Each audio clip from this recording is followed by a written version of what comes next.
Powered by Red Media in partnership with TSN, it is Season 5, Episode 73, Playoff Edition of the Ray and Dregs Hockey Podcast, presented by our title sponsor, Canadian Club Whiskey. Have you tried the Canadian Club Ginger Ale? Crisp, refreshing alternative to beer. It's well balanced with the flavors of ginger and subtle notes of rye and throw in some spice. Delicious. The new formula is 30% less sugar, 20% fewer calories. That is Canadian Club Ginger Ale. And there you are, right? Yes, sir. For YouTube fans in, are you in Fort Lauderdale? You don't stay in Sunrise, do you? No, we... Sunrise is a tough place to stay, with all due respect, right? That's where the arena is, and there's just not a lot going on in Sunrise. Well, there's a mall across the street with a hotel. They dumped a hotel in the middle of this mall parking lot. It is the only hotel in Florida without a pool. It's like, because when you're in a big parking lot, how hot it is, right? Oh, and you're like, it would just be nice to sit in the shade. It's a first world problem. We're not staying there. This is good. This is good. Yeah, we could talk about this maybe later in the pod as we would wrap. But I'm curious now. You've got me going. How is Ray Ferraro getting from? I assume you're flying out of Fort Lauderdale. Are you going through Toronto to get to Edmonton, or how exactly is that? Well, or no, you're going to Vancouver first, right? Yeah, there's a media charter with I think 75 seats. I'm not real sure. And I would be. We had a place for me to sit on that, but I'm not going to Edmonton. I'm going to go home and. Because I can, and break up this long final. So I'm going to go home I get home Tuesday afternoon, and then going back late Wednesday night into Edmonton, and game 3 Thursday. Yeah. Now, we've told this story on the pod before, but it bears repeating because it was around the Stanley Cup Final, and I want to say it was the Rangers in LA. And I don't think it was an NHL charter, but you remember when James Duthie was just pinned against the window. Yes. Whatever flight it was. And he had the largest human being maybe ever in that middle seat. And it's still funny, even though I know the end of the story. It's still awesome. He stood up when the plane landed, and he was like ashen colored. The blood drained right out of his face. He was almost sick. And he stands up, and he's wearing a light gray shirt, and half of that gray shirt was wet from another man's sweat. I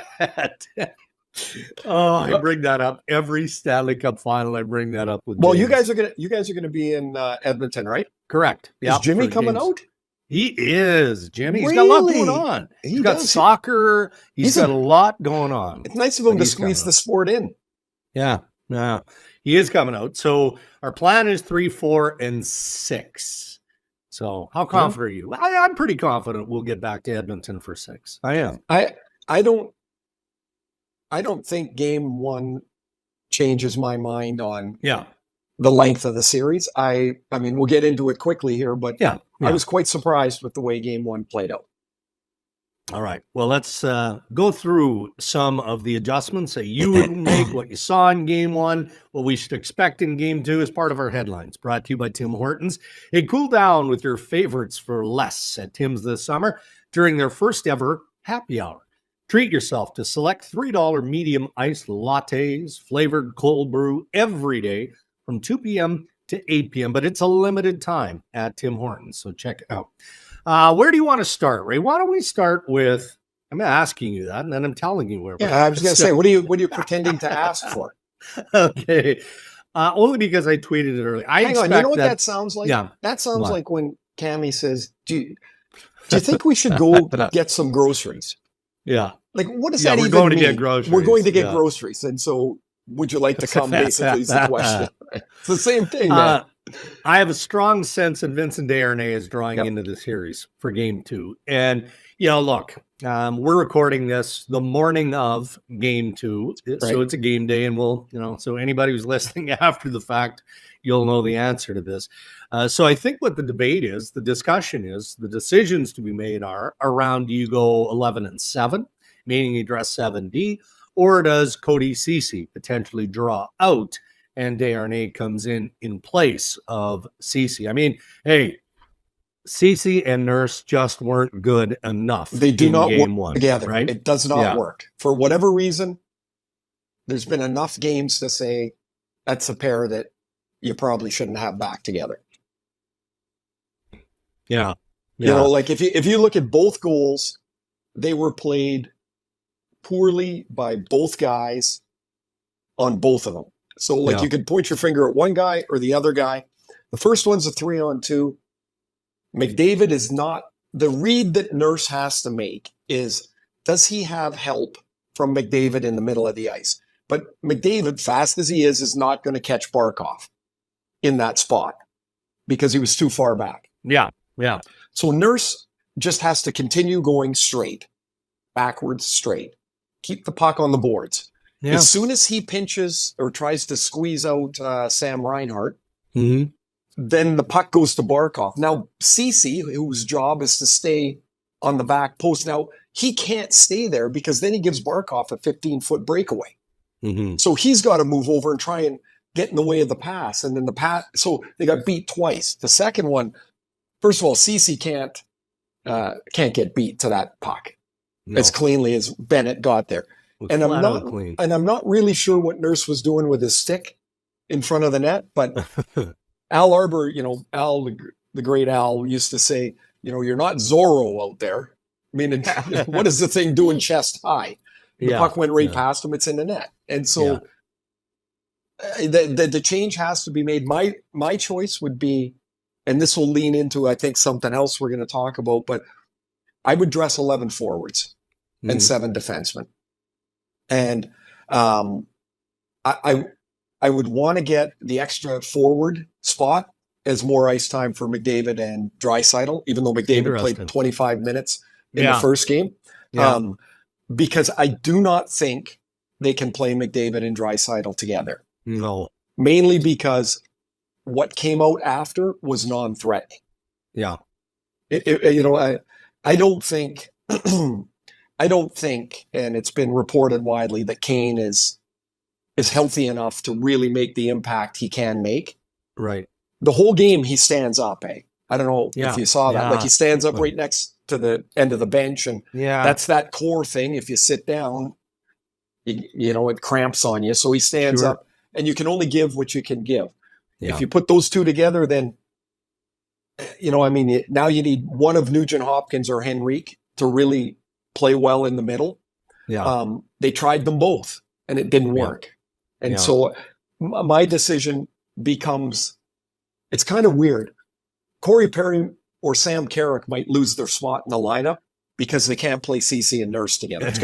It's really a domino of this whole thing. Were you surprised that Knobloch or the coaching staff in general didn't make the in-game adjustment and maybe change up Kulak and Broberg? Or now you put Kulak on his offside, I suppose. But Broberg has been really Broberg good. was playing his offside the other night, and I thought he looked really good. He skated well. He showed no fear in decisions. You know, like he made his decision. He jumped at it. He had the puck a couple of times. He carried it out. And I thought as I was watching it, that's what the Oilers are waiting for. Like, that's it. Like Broberg's a full-time player next year, and that's what they were waiting for him. Yeah. I thought, as after the second goal went in and they kept putting Nurse and Ceci back in the rotation, I thought, they're taking a hell of a chance here because they're going to get slaughtered if they get scored on a third time. Yeah. Now, as it turned out, the damage was already done, but I was waiting for a little bit of a change, but they didn't do it, and it didn't hurt them anymore. All right. Well, we'll keep an eye on that. And I do want to talk about, you know, the Draisaitl McDavid Hyman combination together as it relates to Florida in just a minute, Ray, because you brought it up. But, you know, the Oilers couldn't get to Sergei Bobrovsky, who turned out to be the story of the game. So, look, it's standard stuff, right? I mean, they're going to try and get more traffic in front of goalie Bob in game 2. They feel like no different than Jake Ottinger of the Dallas Stars. If he's vulnerable up high, execute quicker, all of that sort of stuff. The talk that goes into preparing for game 2. But they didn't get to him in game 1. So in your opinion, what did you see? How do they change that in game 2? They certainly had enough chance. I mean, they breakaways Henrique and Nugent Hopkins in the first period. They both tried the same move. which was the backhand deke low. It's funny because you can get a scouting report that says you got to beat them high. But if you're the guy that's in there, I wouldn't be comfortable shooting high because I didn't have that type of shot. Mm-hmm. So my deke, if I'm on a breakaway, what I would change is as I go to shoot it, I would try to elevate it. Okay. But it's the scouting report's great. It's helpful. But it might not fit in the time you've got the puck on your stick. Yeah. Bobrovsky's given up 0 goals, 0 through the 5-hole this year, or this playoff. Down low, almost 0. unbeatable. Wow. Unbeatable, it seems like. Almost down low. Think of the 2 chances I just mentioned. McDavid had a drive in the first period. He went around Ekblad, tried to jam it underneath Bobrovsky. Stop that. There was that wild scramble in the second period around the Hyman chance, and Bouchard batted one out of the air, and there was plenty of chances there. I guess you get in your head if you got a chance, you want to go up top on it. Yeah. But it's not like you're beating him half the time up there. No. He's on his game, and it's a challenge. I would say if the Oilers get 3 power plays next in game 2, they'll probably get 1. Yeah. You would think they would get 1. But early in the Dallas series, first 4 games, they were 0 for 6. Mm-hmm. And then they were 4 for 5. So, this pattern was from just a couple of weeks ago. They didn't score early in the series on the power play, but they did more 5-on-5. I thought I was really surprised how Edmonton played their game, or the game they'd like to play, way more than Florida played theirs. Yeah. I thought Edmonton was clearly the better team in game 1. Mm-hmm. And the numbers that matter, of course, are on that big board on top of the rink. And now they got to chase the series. Look, I mean, you've seen a lot of Florida Panthers postseason hockey. You've done a ton of their games. So, I had a quick exchange with Paul Maurice yesterday, and he talked about, better gap control, especially in that second period. He didn't feel like they had that going. But when they're dialed in, as you've seen them get dialed in the playoffs, what do they look like? Well, I'll say this. Of the games I've done this year, that was the worst Florida Panther 60-minute performance that I've seen. That, they didn't have control of the game at any point, it felt like. Yeah. In the third period, it was kind of a wash. They're up 2-0. They just defended, and they did a really good job. But they never really controlled the play. So when Paul's talking about the gap control, makes me kind of feel good, because in my notes, I'm talking about tonight that their forecheck was ineffective. And because their forecheck's ineffective, that means the defense can't stay up tight. Mm-hmm. If you forecheck, you box the ice in, you make it smaller, and your D, they have this saying, stay up, stay in. They want their D to hold the blue line. But if Edmonton breaks clean, those defensemen got to back up. Yeah. Then your gap is lousy. Yeah. Because what are you going to do? You're going to stand up and try and play McDavid at full speed? No, of course not. You're going to back up, and that still might not help you. Yeah. So I think that is a key for Florida is once they forecheck, if they have a forecheck stop, which is Edmonton starts to break out, somebody is on top of the forecheck, up by the blue line, and they chip it back behind the net, and then they grind again. Then eventually, when Edmonton does come out, they got to dump the puck in. They got no legs left. Yeah, I thought that was as big a key as any in game 1. Yeah, I mean, Barkov was good. He's always good. Sam Bennett, created some offense, had 11 hits. 11 hits.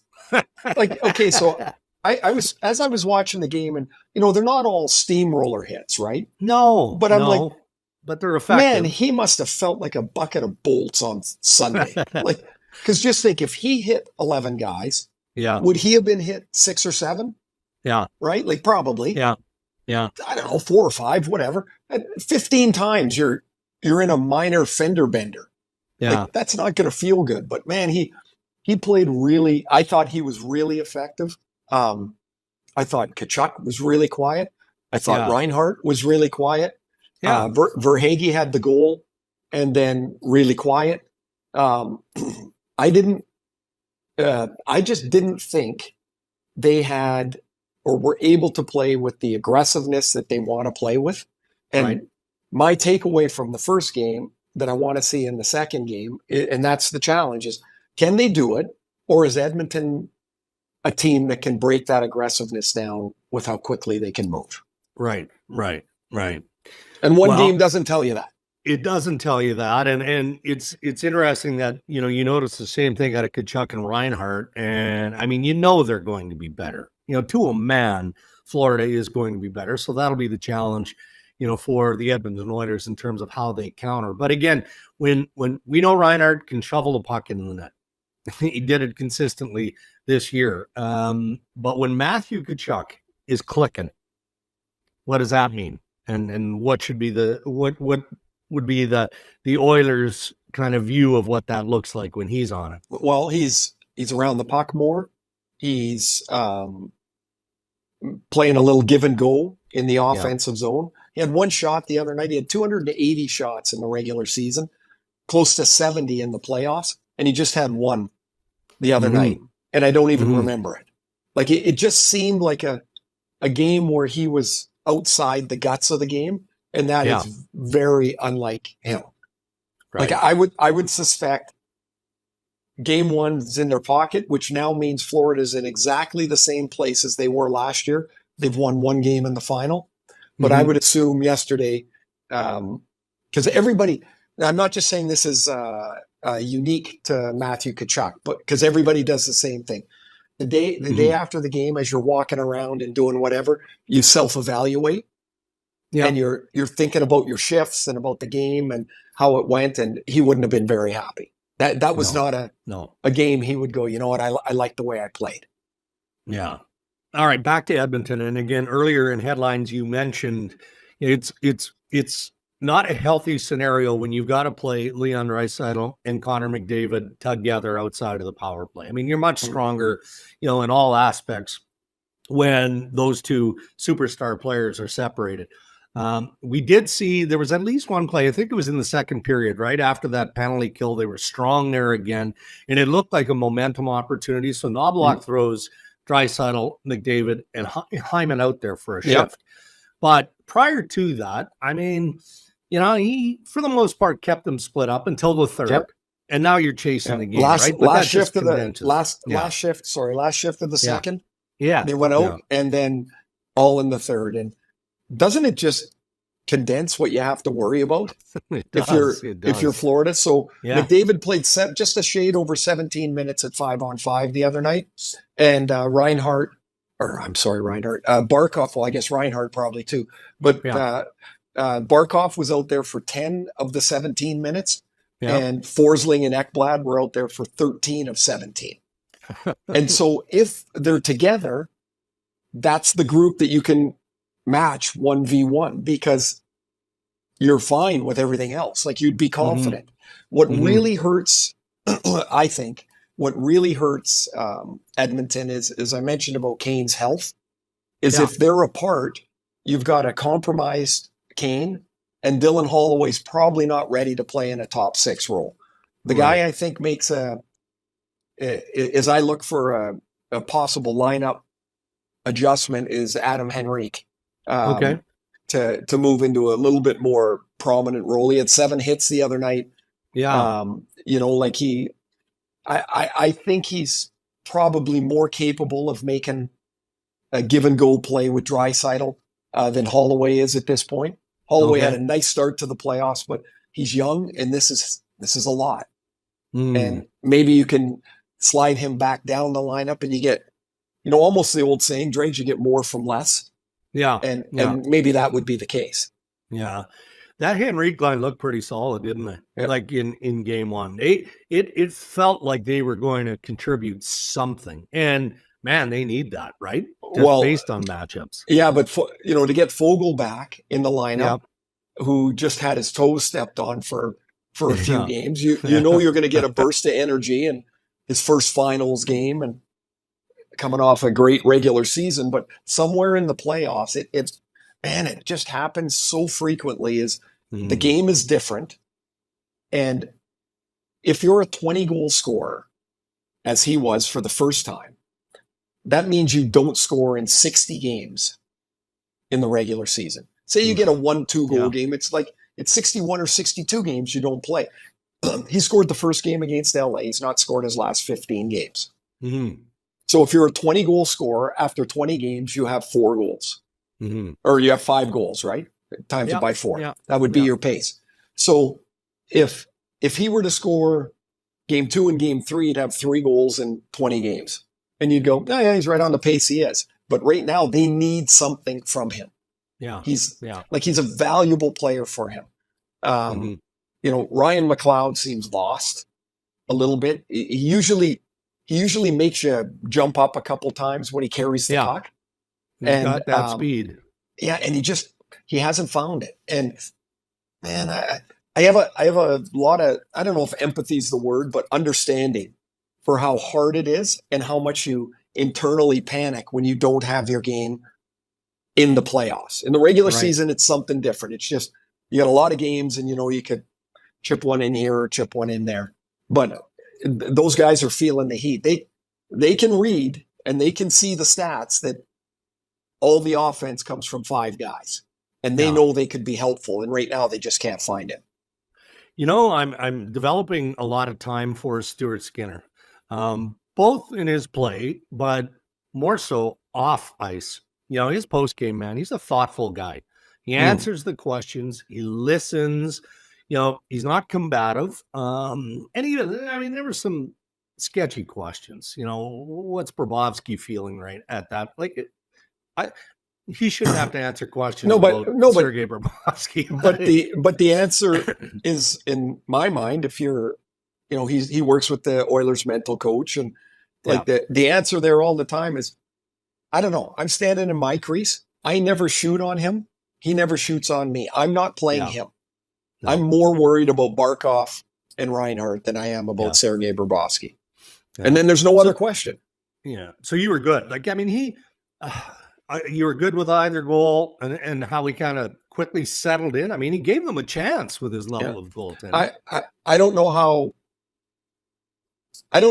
any goalie or how he could have played either of them different. Yeah. I mean, he was across on the Verhaeghe goal. It just found a hole, and that happens on a cross seam play. Right. Side to side is where you get Skinner. That's the weak spot to his game. Everybody's got one. And he almost got it, but he didn't. The one from, the second one, I mean, it's a 7-foot shot. And, I read something, should he have been down in that, reverse VH against the post? Goalies don't that as well. Yeah, goalies don't stand up when the play is behind the net anymore. They did in 1978. Ken Dryden was always standing up. And after a while, they just didn't do that. They feel they're more chance to have a challenged shot, which is going to be low in the bottom half of that. He's also 6'5". Rodriguez's shot was a good shot, but oh my God, to even think about the goalie in last game. No, to me, it's a non-issue. Yeah. He can't win 0-0. They got to score, and I think they will.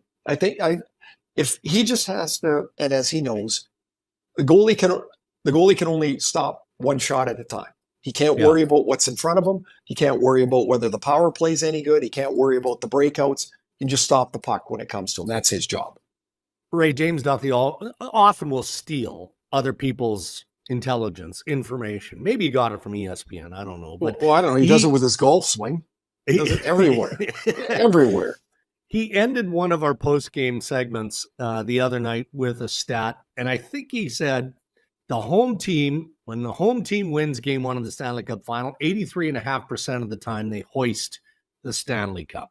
I think that's what he said. So if Florida wins the first 2 games of this best-of-7 championship final, I mean, it's, again, historically, the data probably basically is a lock that the Panthers would win.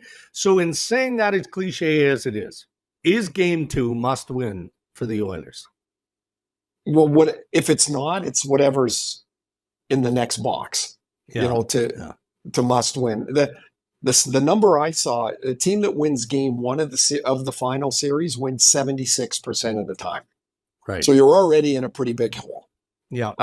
If the Oilers lose game 2, now you've got to win 4 out of 5 Yeah. And that, I mean, of course, your margin is almost zero. I'm going to say no, it's not a must win, but I mean, seriously, whatever is in the next box to must win is right there. It's a critical game for them. And I know they will say, because everybody would, if you lose the second game, we haven't lost on home ice yet. Right. And that is factual. It's just the odds just keep telling us it's harder and harder. I would say this, though.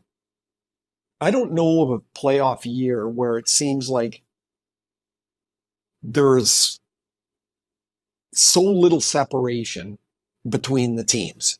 Yeah. The only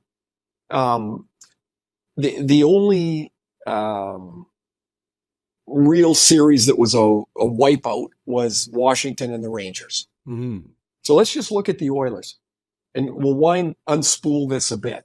Is Nashville could have beat Vancouver? Yeah, like that was a close series. Vancouver clearly could have beat the Oilers. Mm-hmm. So what are you thinking, that Nashville could be here or Vancouver could be here? Right?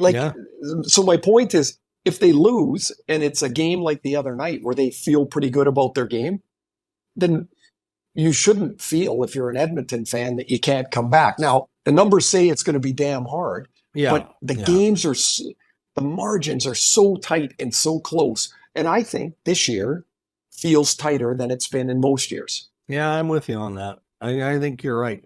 It does feel that way, but we'll have lots to chew on in our next episode. Hey, we're going to be together, right? Yeah, I think we will be. I'm not sure how technically we're going to pull that off, but I don't know. I guess. I don't know. Zuby will figure it out. He figures everything out. Oh yeah, Zuby will have it all. As long as we don't have Rashog mucking up the process. No, we don't want that. No. Although maybe he'll dip into the Ray and Dreg's coffers or the Rev Media accounts and line us up with a fancy schmancy studio or something along those lines. Oh, we could. Yeah, I think we could do that Friday. Yeah, we could do that Friday. Rashog, we'll figure it out. Ryan. You want to weigh in a little bit on one non-playoff item? Sure. Or should we say, okay, let's do it. Well, I'll bring it up because it's something that we've talked about on the podcast historically, and that's long-term injury relief and how it relates to the playoffs. As we know, there is no salary cap in the postseason, and it brings you back to Mark Stone, and before that, of course, Nikita Kucherov and Tampa Bay Lightning. So, as Pierre LeBrun tweeted on X, there's feedback that has been delivered from the general manager. So there was a group of GMs that then canvassed the rest of the league to see if the rest of the managers felt like it's time to revisit LTIR as it relates to the regular season and the postseason. And there is an appetite for that, to come up with some sort of new system in a new world. And it's probably not going to happen in the existing CBA, which has, I think, close to 2 years remaining, right? It's probably something that has to be negotiated with Players Association in the extension of the next collective bargaining agreement. But that does tell you something, right? When the majority of general managers recognize that the system is flawed in not having some sort of cap protection in the Stanley Cup playoffs. Well, eventually, if you keep getting hit in the head with a hammer and you get a headache, do you not start to put it together? Like, it's just the cap is so it's so strict during the regular season, and then the lid comes off for the playoffs. In my opinion, and I don't know this, this is something that slid by them, and nobody really quite understood what the implications might be if there wasn't a cap of some sort in the playoffs. And so now can you fix it? You're right. It probably has to wait to new CBA. I would love for there to be, in conjunction with this, something negotiated that you could have a designated player. Okay. Yeah. And that designated player, maybe 50% of his contract sits outside the cap. Mm-hmm. And that would give you a little bit of relief if you want it, if teams want it. But it would also position you to still be allowed to make kind of a noteworthy deal at the deadline. Right.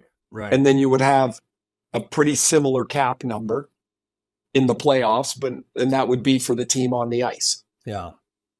And it's never going to be as easy as we think, but man, there is an answer here. And I do think they like to talk the league about competitive balance and all that. This has to be addressed. It is complex, and you're right. I mean, we're not going to solve the issues in a 3-minute chat on how to fix it, because you've got so many different arms to it, right? With retained money that's retained in trades, when players are bought out, the dead money that exists, like that, all of that just can't disappear. That has to be managed inside your. But when you buy, but when you still manage, when you buy, but Dregs, when you buy a player out, it sits on your cap. Yeah. Yeah, it's part of the system. Yeah. And so if the cap becomes the 20 skaters or the 18 skaters and 2 goalies in a game, then the dead money that's all factored in. You've already carried, and that bought out player, clearly, just to use that example, is not in your lineup. Right. Yeah. But you've already carried that money all year. So I think there's a pretty clear path here. Yeah. The league just needed to be told from the managers, hey, we now think this is a problem. Right. Let's get to it. Yeah. All right. Well, we'll stay on that as it again relates to the conversations that Bettman and company are having with Marty Walsh and the Players Association. Those are your headlines. Thank you to Tim Hortons. It's happy hour at Tim's. Try the new tiramisu cold brew. Steeped cold for 16 hours for a bold yet smooth coffee taste. Get a medium for only $3 from 2 to 8 p.m. Our interviews on Ray and Dregs are brought to us by Canadian Club 1858 Original, the flagship whiskey for Canadian Club, where it all began. Aged over 3 years in oak barrels before being bottled. The result, as you know, the smoothest possible flavor with zest and spice and hints of rich oak and sweet vanilla. That is Canadian Club 1858. All right, you excited for game 2? You're always excited for playoffs. I am. Yes. It was really fun the other night, just to watch 2 teams that don't play a lot. Yeah. And then instantly, Kane and Tkachuk are going at it. You're like, oh yeah, of course that. And then, Bennett ran into McDavid on the offside there. Yeah. And by the way, did you think it was a penalty? No. Yeah. If you watch Bennett, right before they make contact, he puts his hands up. Mm-hmm. That is a surefire way that he had no idea he was there. Right. I don't think he's looking for the contact there any more than McDavid is. Yeah. But I got to tell you, I'm not sure where they came up with that parachute to put on Connor's neck there, but you could barely see it. Did you get hit here? Else. It was like Dumb and Dumber when he got hit with the 2x4, and you're like, it's not so much here or here, it's right here. But well, and I've never had this problem, but I'm assuming you had plenty of beards during your playoff days. Bad idea. That can't be good. Like, what are you going to? So I feel bad for the medical people for the Oilers. Like, what are they going to do? Like, they're trying to expedite a process. If they had to stitch him, which they didn't, but I don't think. But if they had to stitch him, then they got to dig in through the beard. Yeah. Wait till they try to take those stitches out. That'd be fantastic. That's fantastic. Not gonna feel great. But when he came back out and he had that Band-Aid stuck to his beard, I was like, what the heck? But the reason they do that is if he bleeds, and it falls on his jersey, then he can't be in the game. Right. So they're trying to stop that till they can just get him to a place where it's not going to ooze, and they got to take him out of the game. Yeah, that's no good. No good. All right, buddy. Well, we'll let you get back to your prep for game 2, and hope you enjoy a bit of downtime. Not much back home, and then we'll see you in Edmonton. Yeah, we'll see you in Edmonton, and I'm suspecting we'll talk to everybody on Friday, but enjoy games 2 and 3 in the meantime, and we'll talk to you then. Thanks for listening. Yeah, and we haven't forgotten about Ask Ray and Dregs anything. We're just going to let it percolate for a few more days, and we'll get a couple more questions. And You can send them to us on X and Instagram at Ray and Dregs, or on the website rayanddregs.com. Yes, as Ray says, thank you to our sponsors who continue to support Ray and Dregs and make the pod possible. Our title sponsor, Canadian Club Whiskey and Tim Hortons. Until next time, stay safe, everybody. Thanks.